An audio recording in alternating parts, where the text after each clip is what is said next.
Assalamualaikum warahmatullahi wabarakatuh. Apa kabar sahabat Ruang Sunnah TV? Semoga sehat selalu. Sebelum itu jangan lupa subscribe dulu channel ini agar Ruang Sunnah TV dapat menyajikan kepada pemirsa video yang inspiratif.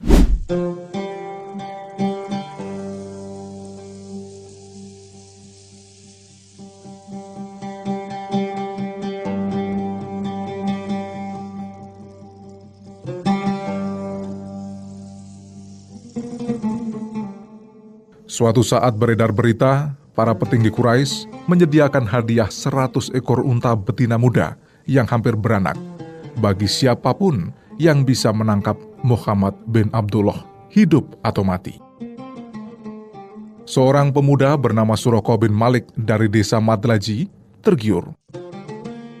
Ia berpikir memiliki unta sebanyak itu dalam waktu singkat sangat gampang, apalagi hanya dengan menyerahkan Muhammad. Apa susahnya? Demi mendapat 100 ekor unta, Suraqah bin Malik memacu kudanya sekuat tenaga menuju ke sebuah lembah.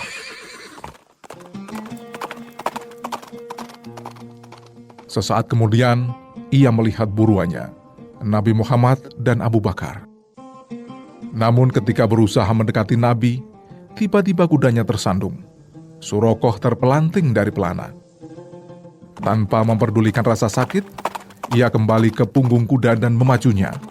Namun untuk kedua kalinya, kuda itu tersandung dan lagi-lagi Suraqah jatuh. Belum begitu jauh Suraqah memacu kudanya, dilihatnya Nabi Muhammad dan Abu Bakar sedang melaju meninggalkan Makkah. Ia lalu meraih busur panah di punggungnya. Namun apa daya, tangannya tiba-tiba kaku dan tidak bisa digerakkan. Sementara kaki kudanya terbenam ke dalam pasir serta menyebarkan debu yang menyebabkan matanya tersapu pasir. Ketika berusaha menyentakkan kakinya, kuda itu tidak bisa bergerak 1 senti pun, dan kakinya itu malah semakin terbenam ke dalam bumi. Suraqah lalu berpaling kepada Rasulullah dan berteriak dengan memelas, "Hei kalian berdua, berdoalah kepada Tuhanmu supaya kaki kudaku lepas. Aku berjanji tak akan mengganggu kalian berdua." Rasulullah lalu menengadahkan kedua tangannya dan berdoa, maka bebaslah kaki kuda Suraqah. Tapi karena tamaknya, Suraqah melupakan janjinya dan berusaha melabrak Rasulullah dengan kudanya. Namun, kaki kuda itu kembali terbenam ke bumi, bahkan jauh lebih dalam. Suraqah akhirnya memohon belas kasihan kepada Rasulullah. "Ambillah perbekalanku, harta dan senjataku. Aku berjanji atas nama Allah kepada kalian berdua, akan menyuruh kembali setiap orang yang berusaha melacak kalian. Aku tidak butuh hartamu." Begitu jawab Rasulullah. "Cukup kamu suruh kembali orang-orang yang berusaha membuntuti aku." Sesaat kemudian Rasulullah berdoa dan bebaslah kaki kuda Suraqah. Setelah kaki kudanya lepas, ia bahkan menyatakan keyakinannya, agama yang Tuhan bawa akan menang dan pemerintahan Tuhan jaya. Aku mohon apabila kelak aku datang kepada Tuhan, Tuhan akan bermurah hati kepadaku. Tuliskanlah hal itu untukku. Setelah itu Suraqah kembali ke Mekah dengan hati lega. Kepada orang-orang Quraisy yang ditemuinya di sepanjang jalan, ia meyakinkan usaha pencarian mereka terhadap Nabi Muhammad akan sia-sia. Beberapa saat kemudian, ketika ia merasa Rasulullah telah selamat sampai di Madinah dan aman dari jangkauan orang-orang Quraisy, barulah ia mengatakan yang sebenarnya. Begitu Abu Jahal mendengar pengakuan itu, dia mencela habis-habisan Suraqah dan menghinanya sebagai pengecut yang tak tahu malu, bodoh, karena menyia-nyiakan kesempatan emas untuk mendapatkan 100 ekor unta betina. Namun Suraqah tak mau dihina seperti itu.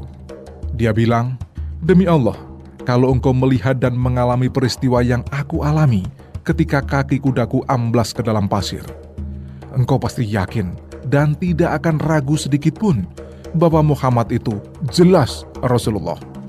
Siapa yang sanggup menantangnya, silakan."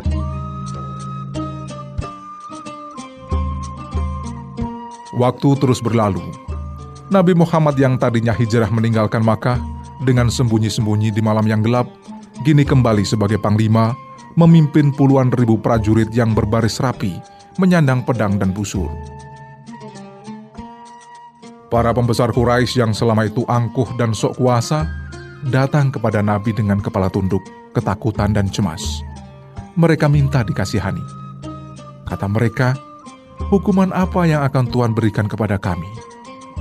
Dengan nada lembut, Nabi menjawab, "Pulanglah, tuan-tuan bebas sekarang."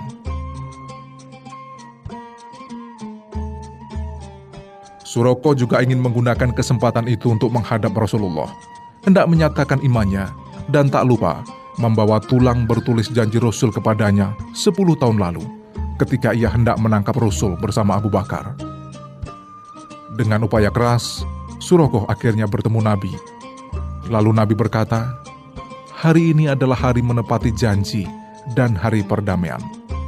Maka setelah berhadapan dengan beliau, Suroko menyatakan iman dan Islam kepadanya.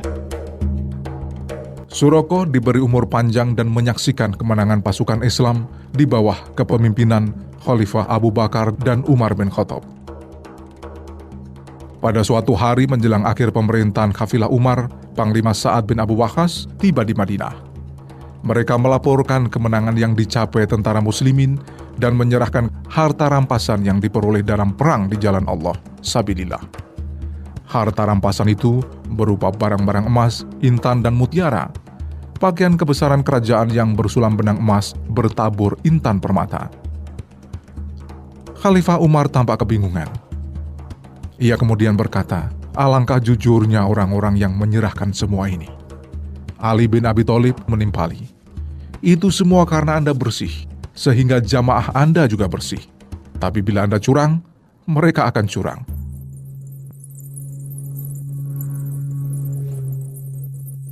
Tanpa tahu sebabnya, Khalifah kemudian memanggil Suroko bin Malik. Kepadanya, Khalifah memakaikan busana kebesaran Kisra, lengkap mulai dari celana, sepatu, pedang, gelang, pakaian kebesaran dan mahkota. Dan Khalifah Umar sendiri bahkan memujinya. Alangkah hebatnya anak desa Matlaji ini.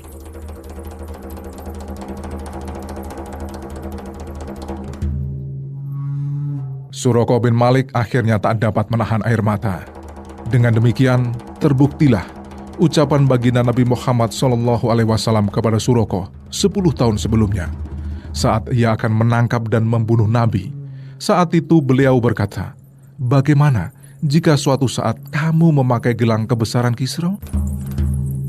Di tengah keharuan Suroko dan keheningan suasana, Khalifah Umar bin Khattab kemudian menengadahkan tangan sambil berdoa, "Ya Allah, aku berlindung kepadamu dari pemberianmu ini, agar semua ini tidak mencelakakan aku dan umat ini."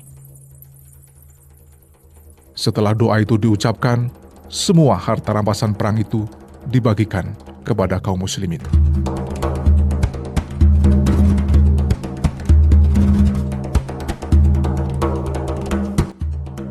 Dan jangan lupa like and share video ini agar bermanfaat bagi yang lain. Wassalamualaikum warahmatullahi wabarakatuh.